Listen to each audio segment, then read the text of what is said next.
Mass arrests and extrajudicial killings going on as part of cabal takedown. Posted on benjaminfulford.net. By Benjamin Fulford. There is serious fighting going on as 43 different national militaries begin a coordinated takedown of the Hazarian Mafia, Pentagon sources say. Meanwhile, a source in one of the families that owns the Federal Reserve Board says that all fund blockages we are experiencing in the USA are due to the Bush/Clinton and Rothschilds and Rockefeller crime families.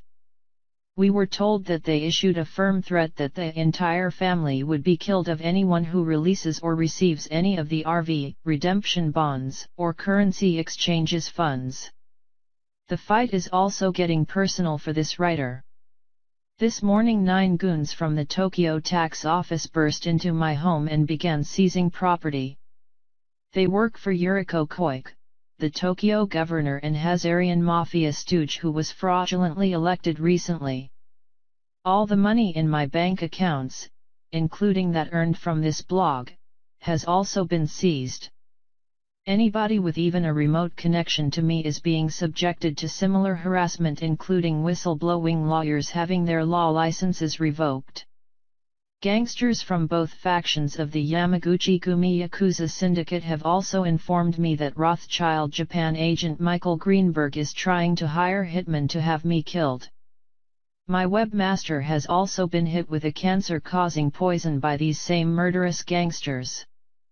The reason for this is because this blog has exposed the Hazarian Mafia's crimes, especially their privately owned central bank fraud scheme. There have also been at least 3 honey traps, beautiful women who unnaturally try to make themselves available to me, sent my way in the past week. Other honest journalists and whistleblowers are experiencing similar things, and the best advice is to avoid regular hangouts and new friends until this all blows over, presumably by November 8. The battle is expected to intensify over the coming 2 weeks as the U.S. presidential election approaches. Here NSA and other agency whistleblowers have revealed that Hillary Clinton, or whatever look-alike or clone who is pretending to be her, reports to Evelyn de Rothschild. Donald Trump, for his part, reports to Israeli gangster Roy Cohn, according to CIA and NSA sources. I would rather have the Israeli mafia in power than the Bush/Clinton/Rockefeller crime family, was how one, Jewish, CIA source described the presidential election battle.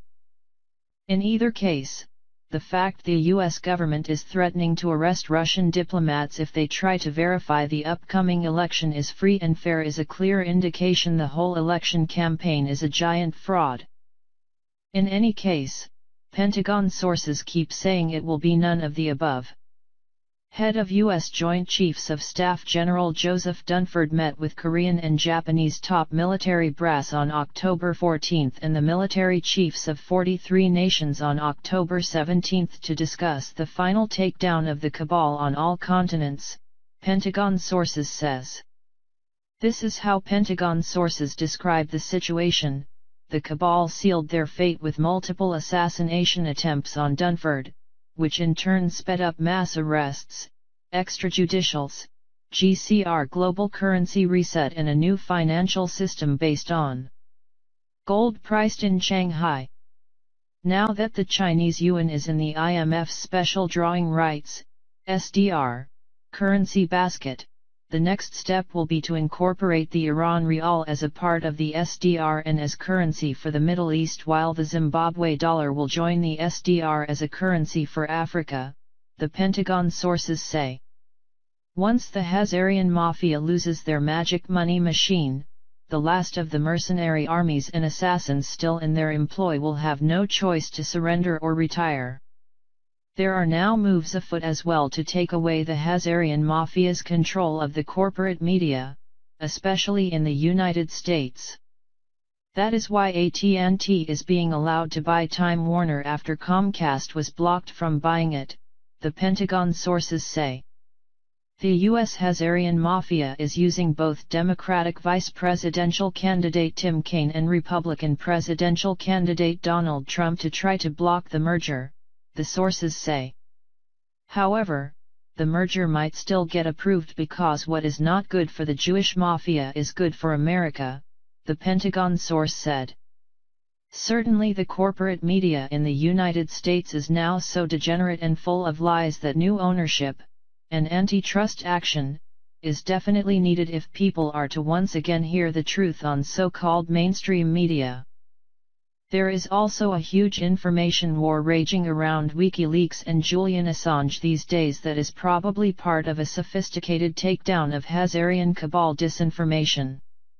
WikiLeaks and Assange have always been part of a Hazarian mob disinformation scam, as can be seen by their shady track record and widespread positive coverage in corporate media propaganda rags like Time magazine. What is very clear though is that the recent data dumps blamed on WikiLeaks are now appear the real deal, but they are not coming from either Assange or WikiLeaks but instead from insiders at the NSA and the agencies. Now the death of Julian Assange, real or fake, and of WikiLeaks director Gavin McFadden is being linked to the Hillary Clinton campaign.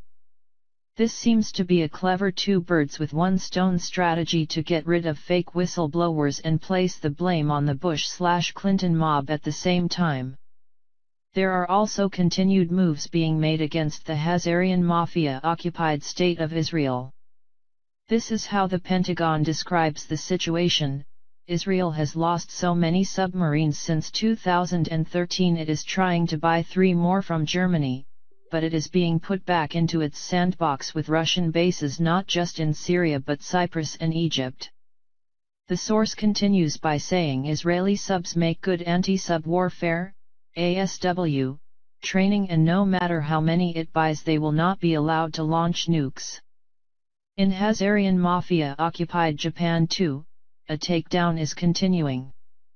One source close to Prime Minister Shinzo Abe said that 300 Hazarian mobsters in Japan have been rounded up and taken to a U.S. military base.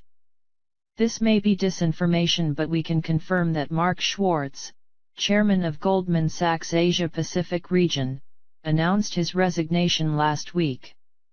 Goldman Sachs has led the looting of Japan's government pension funds, postal savings, agricultural bank etc. under the regime of their slave Shinzo Abe.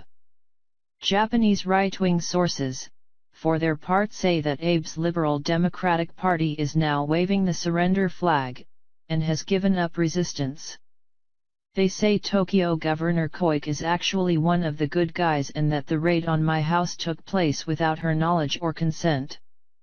However, it is clear there are still many bad guys who need to be rounded up in Japan. CIA sources in Asia say the Japanese government is illegally detaining 15 U.S. military operatives who were stationed in Afghanistan and are now being held in prison in Japan. They are not on a U.S. military base, but at a black site. This was done at the request of the cabal, because these 15 soldiers were going to tell the world about the U.S. government's involvement and control of the opium trade in Afghanistan for the past 13+ years. For Japan to do this violates the Geneva Convention as well as UN rules. The UN, of course, is still a Hazarian Mafia tool, but, hopefully, not for much longer. The latest Afghan opium crop is up 43% from a year ago, according to the United Nations Office on Drugs and Crime. So clearly the Bush drug-dealing branch of the Hazarian Mafia is trying hard to make up for lost oil revenue and lost cocaine and marijuana, thanks to legalization, revenue by selling more opium and heroin. It is also clear from the information about the arrests of U.S. military officers that some of that money is going into payoffs to elements of the Japanese government. Presumably this is the Abe-linked North Korean Unification Church faction that has long been supplying the Bush mob with amphetamines. In Thailand, meanwhile, the playboy Crown Prince Maha Vajiralongkorn is too close to Bush agent Thuksin Shinawatra, too distant from the people, and may be honey-trapped by the Chinese, so even if he ascends, lèse majesté may not be enforced and he would be living in a gilded cage and could be terminated at any time with blood transfusions. In other words, the Hazarians are not going to get their hands on the Thai royal gold via the Crown Prince. In closing this week, we ask anybody who is in a position to take action against the Hazarian mafia cabal to do so. This will be especially important during the next 2 weeks as they try to impose yet another fake government on the American people and continue their efforts to start World War III. On that front, the White Dragon Society has given Abe and his henchmen until October 31st to resign if they wish to avoid lifelong prison sentences. Thanks for listening and watching. Subscribe and share.